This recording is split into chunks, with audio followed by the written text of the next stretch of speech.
Tantor Audio, a division of Recorded Books, presents A King to Be Claimed by Brea Alepoú. Narrated by John Solo. Titus, King. "Watch where you're walking." A man shoved Titus hard enough his small frame flew and hit the wall. He groaned from the impact, sliding down the wall, unable to hold himself up, his body feeling too tired to even put up a fight. The man who shoved him kept walking, not caring that Titus now sat on the floor. His vision blurred for a second before he caught himself from slipping even farther. He pulled out his prepaid smartphone, that wasn't all that smart, to check the date, and there, clear as day on the tiny screen, was a little note under the date. He banged his head back on the wall. He had asked for the day off, but Jeffrey, his boss, had begged him to come in. Titus always needed a little extra money, so he had said yes, completely forgetting why he had needed the day off in the first place. He needed to get back to his apartment and lock himself away. He tried to push himself up, but he kept slipping. He didn't even have enough strength to pick himself up off the floor. He wanted to cry for how stupid he was to allow himself out of the house during such a time. Sure, it only came about once every 2 months, but when it happened to him, he was no better than a corpse. He huffed out of breath, counting to 3 before trying to muster up all his strength. On 3, he made it up the wall. He breathed heavily, tired from his exertion. He turned on shaky legs and went to find his boss. He had to let him know he was leaving. There was no way Titus could stay in his condition. If he passed out or, God's forbid, he ended up at a human hospital, they'd find out he was, in fact, not fully human. He had serious doubts that his human half would be enough to fool them. Titus calmed his nerves, taking deep breaths. He couldn't afford to freak out over his blunder. He'd made a mistake, and now he needed to fix it. Simple. Except it wasn't simple at all. He couldn't find his boss. Not even Greg, the manager, was around. He leaned against the wall next to his boss's office door and brought his shaking hand up to wipe the sweat that had broken out on his brow. He felt cold and hot all at the same time, and he needed to leave now. He would leave and apologize to his boss when he came back to work, and if he was fired, then he would move on. It was about time for him to leave the little town of Laramie, Wyoming. He had stayed longer than he'd planned, but Jeffrey paid him well and even let Titus rent the little studio apartment above the shop. "Titus, are you okay?" He did a little internal dance of happiness from hearing his boss's voice. He turned to look at the gruff man that was Jeffrey Wilson, owner of Wilson & Sons General Store.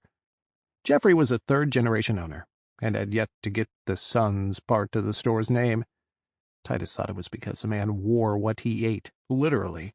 He was currently wearing mustard and pickle relish, having most likely had a hot dog from the vendor that hung out in front of the shop. "No, actually, I'm not feeling too well.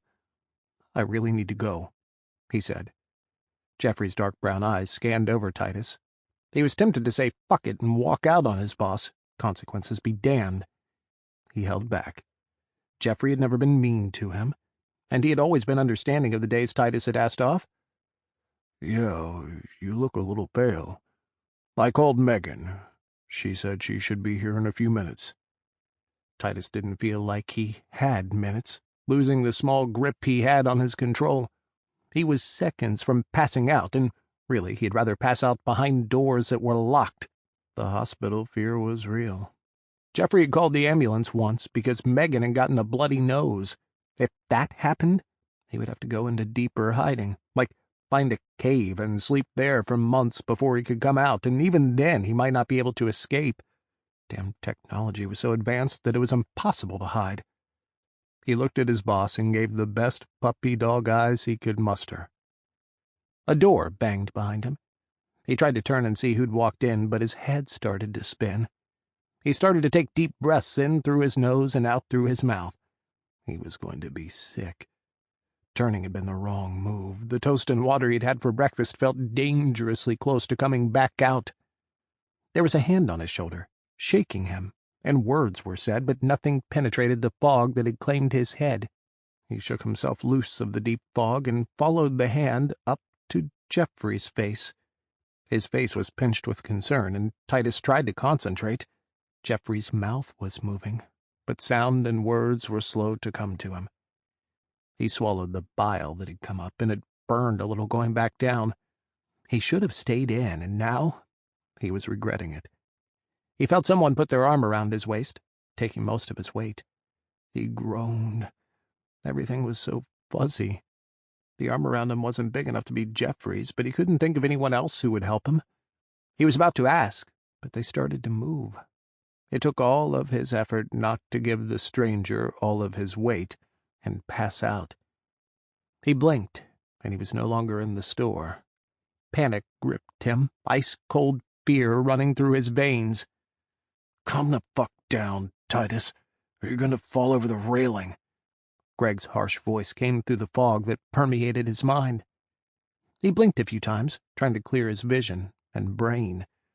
Sure enough, they were right outside his little place, and Greg was trying to hold him against the wall and open the door at the same time. Titus wasn't making it easy for him either, his body shaking like a leaf. He needed to calm down. He was right outside the little place he slept in. He could never find it in himself to call any of the places he'd slept in home, no matter how long he stayed there. The audible click of the door opening was sweet music to his ears. He was moving to get inside when everything tilted sideways. "God damn it, Titus, you're small, but you're heavy as shit right now." The exertion in Greg's voice showed he was having trouble with Titus. He tried to lift himself up, but his body didn't respond. Greg grunted as he pulled Titus over the threshold. Titus's legs dragged on the floor, his knee banging against the small dresser he had in the corner. The pain radiated up his leg, but he didn't have the energy to even whimper from it. His blow-up mattress was laying on the floor with a sheet and a thin blanket tossed on it, just how he had left it before his boss had called him. He was so stupid to say yes to coming in when he needed to be locked away. "Come on, man, help a little," Greg said as he struggled with getting Titus to the bed. He tried. He really did, but every time he tried to force his body to move, it wouldn't budge. It was frustrating, and he was seconds away from tears. With a hard push, Titus rolled onto the blow-up mattress. His whole body fit on it, and he was as comfortable as he was going to get for a while. He focused all of his energy, trying his hardest. "Fine. Thanks. Go," he said. He only got 3 words out, but Greg eyed him suspiciously for a second before shrugging. "Sure, but whatever drug you're on, I'd leave that shit alone if I were you. You can't even stand." Greg shook his head at him as he walked out the door.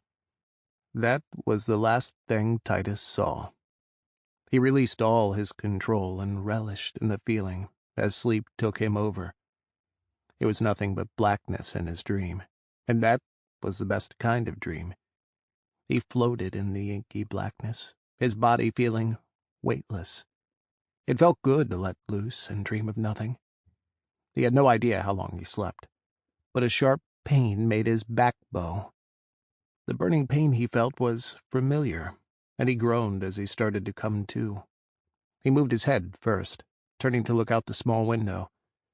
Sure enough, it was pitch black outside. He moved his fingers, testing his body's responses. He tried his arms next, then his feet and legs. Everything was moving, a little sluggish, but it was moving. The mark on his back burned hotter, and he groaned from the pain. He got off the bed, shaking off the remainder of sleep. With the mark on his back burning so hotly, he wasn't sure if he could concentrate long enough to check his surroundings. He took a few breaths to collect himself. He cracked the window open a little, the crisp, cold air touching his lungs on the first inhale. It was refreshing and just as good as a hot cup of coffee.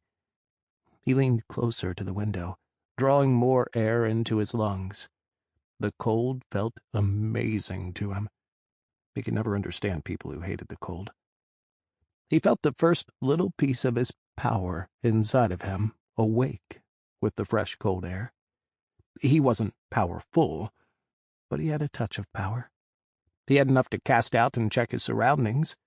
He couldn't go far, but a few miles would be enough. If the hunters who stalked him were closer than that, he would know in seconds. Hopefully they would be further out, and he could have time to get out of town. It felt as if he was a part of the wind, gliding and touching everything in its path. Everything seemed normal, except there was something drawing the breeze to it. He wanted to touch it, wanted to wrap around it and feel what this something was that called the wind. It felt as if the thing wanted to touch the wind, too. He pulled the breeze back, unsure if it was dangerous. He reluctantly moved on, leaving the tempting object, needing to make sure he was safe. The object didn't seem to have hostile intentions, but he would keep an eye on it later. He first needed to check that he was safe, or as safe as he could be. As he did his last sweep with the little power he had, he felt the disgust and hatred coming off the ones who tracked him. He quickly checked how far they were. He had enough time to get out and run. He would need to catch a ride or get to the bus. He opened his eyes to check the time. It was midnight. No buses ran this late, and the hunters would be there before the buses started to run again. He panicked for a second, trying to think of a way out. Everything around him started to sway again. "Fuck, come on, not right now. This is life or death," he said as he clutched his head. It throbbed with the beat of his heart. He needed to run. His hiding place had been discovered, and at the worst time possible, he couldn't use his ability to check his surroundings again. If he did, he risked passing out. He did not want to end up in their hands, knowing his fate if he was ever caught by them. They would kill him, and not quickly. He waited for the dizziness to settle down before he attempted to move. Standing on shaky legs, he waited another second for them to feel stronger. On steadier legs, he moved and went to grab his emergency bag. He looked at the mini-fridge in the corner of the room, knowing he would need plenty of water. He went over to grab some, pleased he had made the decision to stock up. He went into the half-bathroom, bent over, and the dizziness started up again. He swallowed the rising bile and reached behind the toilet where there was a small box. He opened the box and took out the stack of cash he kept just in case he had to run. He collected the money from odd jobs here and there and from different places. Each place he traveled to, he always asked to be paid in cash. Most of the money was spent for living, but he put away as much as he could. He stood, with all of his stuff ready to go, and looked around the room that he had stayed in for the past 3 months. He didn't feel anything, leaving it. It was never home to him. But he had liked living in Laramie, Wyoming. He felt bad for ghosting on Jeffrey, but his boss could keep his last paycheck to make up for the way he was leaving. He walked out the door, making sure to leave the key under the mat, with a note. Through his years of running, he found that people tended to leave the police out of it when there was a note. The last thing he needed was for the human police to hunt him down, too. The note was simple, saying he left to go live with family, and that Jeffrey could keep his last check for payment of the room. Of course, he wouldn't go stay with family. That's who he was running from. He felt the sadness of thinking of his family try and take over, but he had no time for it. He rolled his shoulders, determined to get out of town before the hunters found where he was staying. He ran down the stairs. He was in a rush, but running down the stairs was the wrong thing to do. He bent over and threw up. His whole body shook with the effort of holding himself up. He wiped his mouth. Grabbing one of the waters from his backpack, he took the first sip and swished the cool water in his mouth. He spit and did it a couple of times before swallowing some water. His stomach cramped with the emptiness of it. He had sat during the ordeal, and now had to work to get up. His body ached, and the marking on his back burned. The marking had been the reason why he had often avoided danger. It wasn't perfect, and there were times his mark didn't warn him at all, but when it did, he didn't hesitate to run. He stood, moving at a slow pace. He couldn't afford to stop or pass out at this point, so it would be best if he just moved at a pace his body would allow. It wasn't fast, but at least he was moving away from the danger. Titus, King. He walked for a while, unsure of the time, but it was still dark outside. The cold air calmed him as he walked, the wind winding around him as if it protected him. He knew it wasn't true, but he wished it was. The marking on his back burned less the farther he traveled. He didn't travel the usual roads. He'd grown up in the Valtrus house, and they were known for hunting and tracking. He'd been a pariah growing up, but he was still taught the basics, up until he'd had to run. That day still gave him the chills. 16 should have been the best year of his life. He had already been a late bloomer. When the time came for him to be tested to see if he had a beast inside of him or had power that would benefit a king or queen, he had nothing. He couldn't even swallow blood. Many of his house said it was because he was half human, but he never met his father. His mother had passed when he was 5, leaving him in the care of his aunt. She had been nice enough, but she had her own children to tend to. It hadn't helped that he was nothing like the other edoli. He didn't drink blood, and he had no desire for any of the edoli that stayed in the house. That had made him strange in many of their eyes. Most edoli gained their power at the age of 14. His 16th birthday. He just got back from hunting, and he had a huge haul. He walked into the home he shared with his 3 cousins, aunt and uncle. It was more like he shared it with no one, since all of them were normally gone, but it still wasn't Titus's. His aunt was a keeper in the Valtrus house, and she stayed at the main home on most days. She only came back to the small house on occasion, usually to see her children and to make sure they were okay. 2 of her children had already been sent to other houses as gifts, since his cousins Denzi and Sequoia were both powerful. They had good blood running through them. He had heard they were both taken as keepers, and his aunt and uncle were pleased. It meant that they were held in higher esteem, since 2 of their offspring were taken as keepers by strong households. There was only one cousin left in the Valtrus house, Clydo, and the queen wanted to save him for an alliance. Clydo was extremely powerful for his age. He wasn't near king or queen's level, but he was powerful, to say the least. The queen wanted to save him for an alliance that would truly benefit her. "How much longer must we keep him?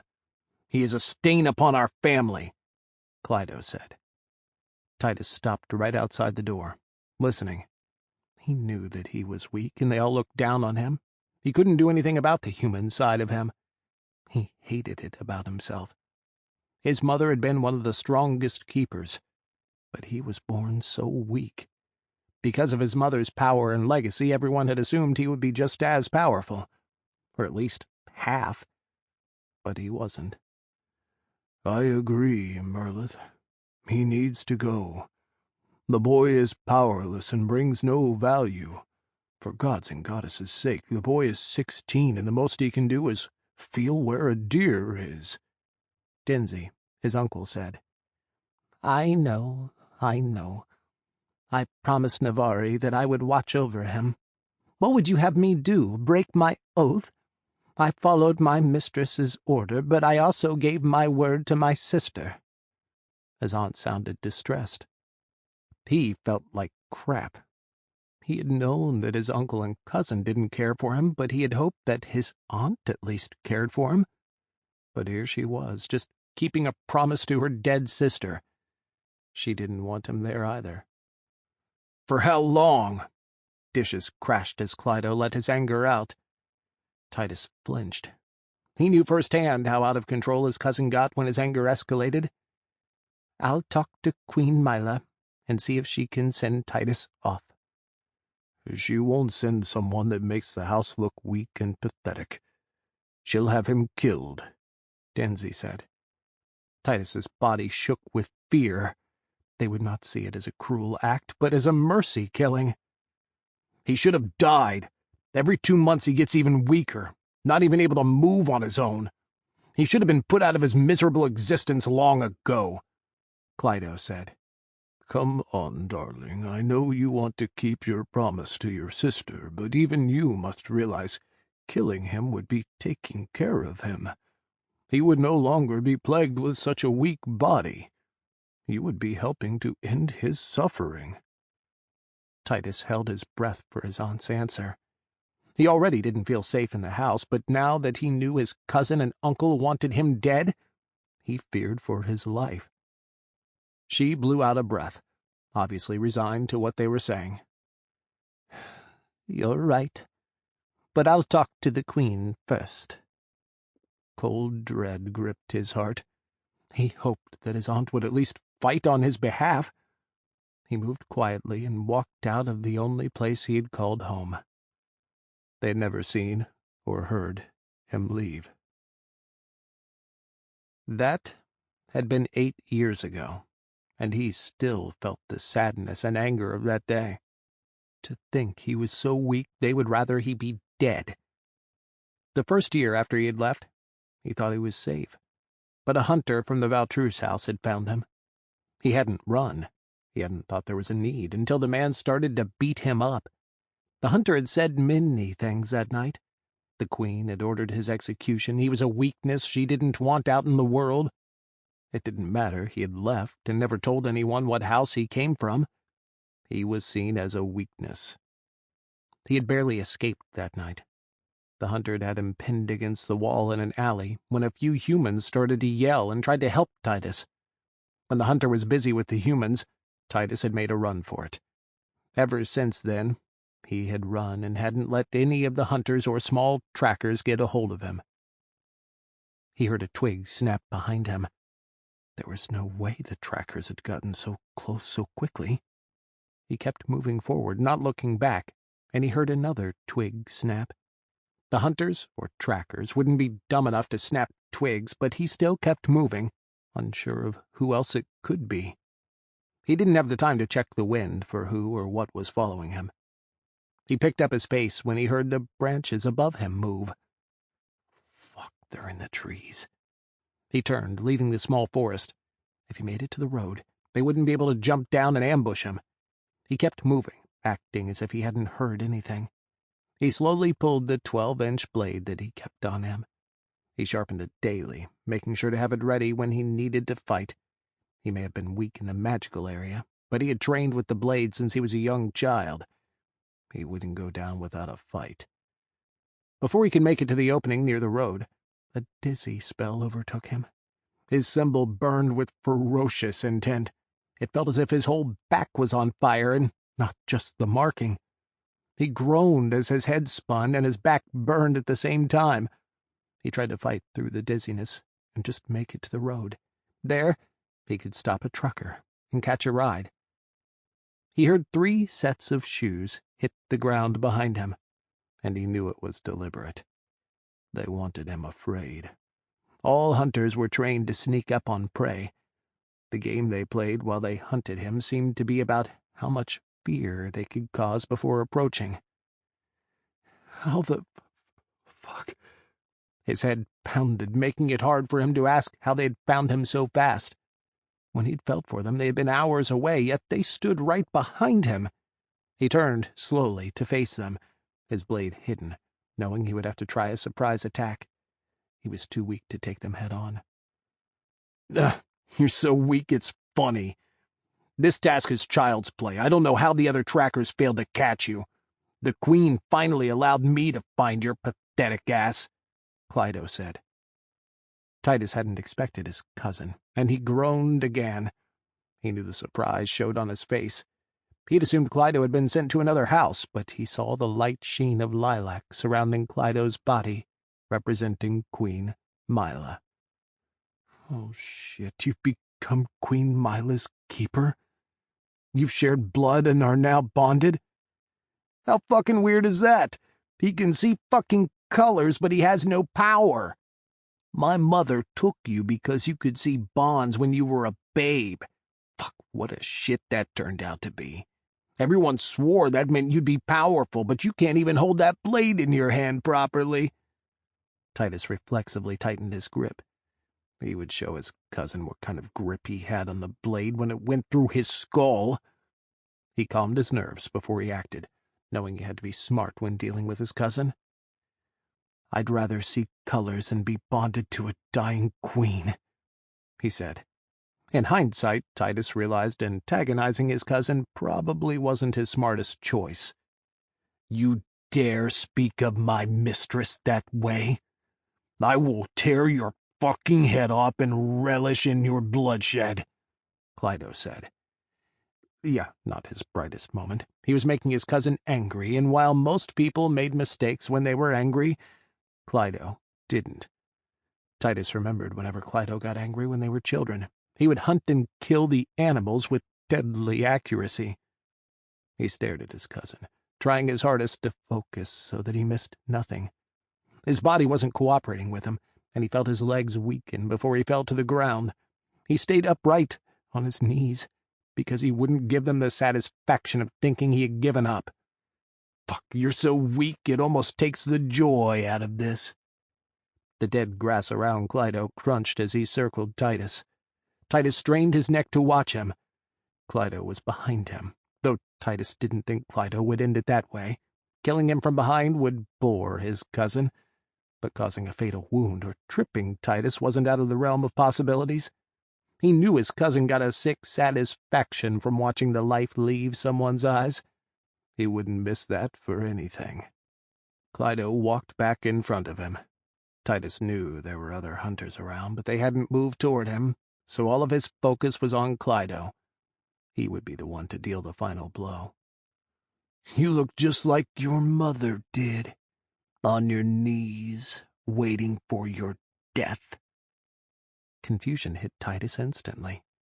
His mother had died fighting another house. "Oh, I can tell by your face. You don't know."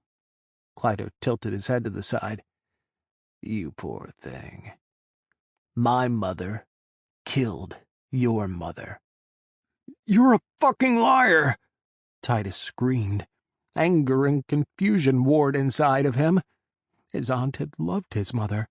He'd found her next to the tree that his mother was buried under plenty of times. She couldn't have been the one to kill her. "Wow, you actually believe that your mom went to an enemy house without anyone else and died? Come on, Titus, even you can't be that stupid. Why the fuck would the most valued keeper in Valtru's house be sent to a hostile enemy?" Titus refused to bend to Clydo. There was no doubt about his mother's death in his mind, but he wouldn't give Clydo the satisfaction of responding.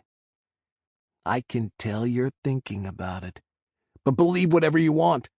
Your mother was stupid and chose a human over her bond. She disgraced my mistress, and Queen Mila quickly ordered her execution. No wonder you're so weak. Your mother was weak-willed. Who falls for a human and then has their child?" The disdain and hatred in his voice rang clearly. Titus had known his cousin didn't like him, and sure he knew on some level that Clydo hated him, but listening to Clydo? The man truly hated him with all of his being. Titus had no idea what to say. He just didn't have the brain power to deal with it. He needed to avoid death first, but with how his body was shaking, he doubted that would be an easy feat. "Enough catching up. I need to bring your head to my mistress," Clydo said as he began to strip. He was getting ready to shift. Titus was fucked if he didn't think of something. If he remembered right, his aunt was a snake and his uncle a panther. Clydo could turn into either of those creatures, or he could be a combination. Everyone had known Clydo would turn into a powerful beast, as he had had the power awaken in him long before the usual age, but he'd needed a master or mistress in order to shift. Clydo, someone who was already deadly, now had the ability to shift. Clydo took off his boot, and Titus watched, contemplating his choices. He could stab his cousin as soon as he attacked, but it most likely wouldn't kill him. Or he could end everything, not give Clydo the satisfaction of killing him. His hands trembled.